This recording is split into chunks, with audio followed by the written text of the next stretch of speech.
اعوذ باللہ من الشیطان الرجیم بسم اللہ الرحمن الرحیم اللہم صلی علی محمد وعلی آل محمد۔ السلام علیکم میرے پیارے ساتھیوں، کیسے ہیں آپ سب لوگ؟ امید ہے سب خیریت سے ہوں گے اور عافیت سے ہوں گے۔ پیارے دوستوں، اللہ پر مکمل توکل اور یقین رکھنا۔ ہاں، میں جانتی ہوں صبر کرنا تمہارے لیے بہت ہی مشکل ہے، لیکن اس صبر کے پیچھے جو اللہ تعالیٰ کی مصلحت ہے وہ بہت ہی خوبصورت ہے۔ دوستوں، دعا کا رشتہ وہ ہے اپنے رب کے ساتھ۔ دعا مانگنے سے روح کو سکون ملتا ہے۔ جب بیٹھے بیٹھے آپ کو گھبراہٹ ہونے لگے تو سمجھ جائیے روح کو عبادت کی ضرورت ہے۔ اٹھیں، 2 نفل پڑھیں، اللہ کے حضور سجدہ ریز ہو جائیں اور اپنے رب کو پکاریں کہ وہی ہے جو تنگیوں کو دور کر دیتا ہے، وہی ہے جو دلوں کو سکون دیتا ہے اور دعاؤں کو قبول فرما لیتا ہے۔ چلیے آج کی اسٹوری کی طرف چلتے ہیں۔ سورہ یوسف سے ریلیٹڈ بہت ہی پیاری اسٹوری، جس کو سننے کے بعد آپ کو دل روشن اور منور ہو جائے گا۔ چلیں یہ کہانی انہی کی زبانی سنتے ہیں۔ میرا رشتہ تقریباً 6 سال سے میرے تائی کے گھر ہوا تھا، لیکن بڑوں میں کچھ اختلافات کی وجہ سے یہ رشتہ ختم ہو گیا۔ آپ سمجھ سکتے ہیں کہ 6 سال کے ریلیشن شپ کے بعد اس طرح رشتے کا اچانک ختم ہو جانا کتنا بڑا صدمہ دیتا ہے۔ میں اندر سے بہت ٹوٹ پھوٹ کا شکار ہو گئی تھی، لیکن یہ کہہ کے دل کو سمجھا لیا تھا کہ شاید اس میں ہی اللہ کی کوئی بہتری ہوگی۔ میں نے دوبارہ یونیورسٹی جوائن کر لی۔ یونیورسٹی آنے جانے اور اپنے کام میں لگ کے میرا دل کافی حد تک سنبھل گیا تھا، لیکن اندر سے میں اداس ہی تھی۔ میری امی کی طبیعت اچانک خراب رہنا شروع ہو گئی۔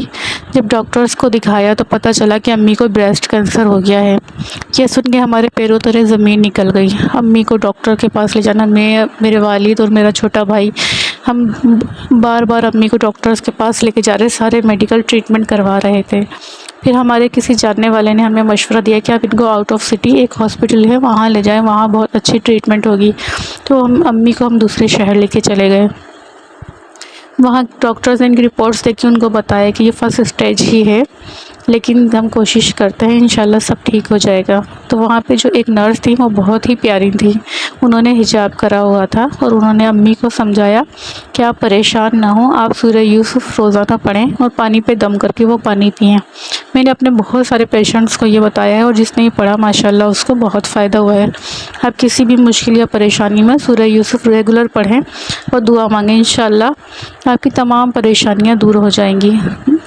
ہم لوگ امی کو لے کر واپس آ گئے۔ دوستوں، جب ہم لوگ آؤٹ آف سٹی تھے تو امی کی بیماری کا سن کے تایا اور تائی کے دل میں بھی اللہ نے رحم ڈال دیا۔ وہ گھر پہ آئے امی کی طبیعت پوچھنے کے لیے، لیکن ہم لوگ گھر پہ نہیں تھے۔ چھوٹی بہن نے فون کر کے بتایا کہ تایا اور تائی گھر آئے ہیں امی کی طبیعت پوچھنے کے لیے۔ خیر ہم گھر واپس آ گئے۔ امی نے بھی ڈیلی سورہ یوسف پڑھنا شروع کر دی اور اللہ سے دعا مانگتی، اور میں بھی امی کو دیکھ کر اپنی امی کے لیے پڑھتی اور خوب دعائیں مانگتی۔ دوستوں، اسی طرح 1 مہینہ گزر گیا۔ 1 مہینے کے بعد امی کی رپورٹس آنی تھی۔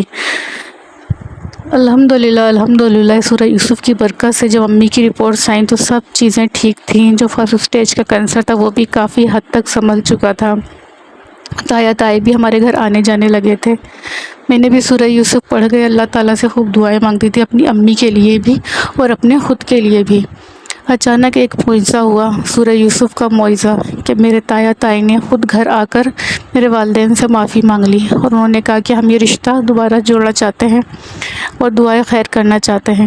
دوستوں، مجھے سمجھ میں ہی نہیں آیا کہ یہ ہوا کیا ہے۔ اس طرح یکدم 1 مہینے میں سارے معاملات ٹھیک ہو گئے۔ یہ صرف سورہ یوسف کا ہی معجزہ تھا کہ میری والدہ کی رپورٹس ٹھیک آ گئیں۔ تایا تائی گھر آ کے خود معذرت کر لی، دوبارہ ہمارا رشتہ ہو گیا۔ اور جب آج میرا رشتہ ہو رہا ہے تو میری آنکھوں سے آنسو نکل رہے ہیں، میرا دل جو ہے شکرانے کے سجدے ادا کر رہا ہے۔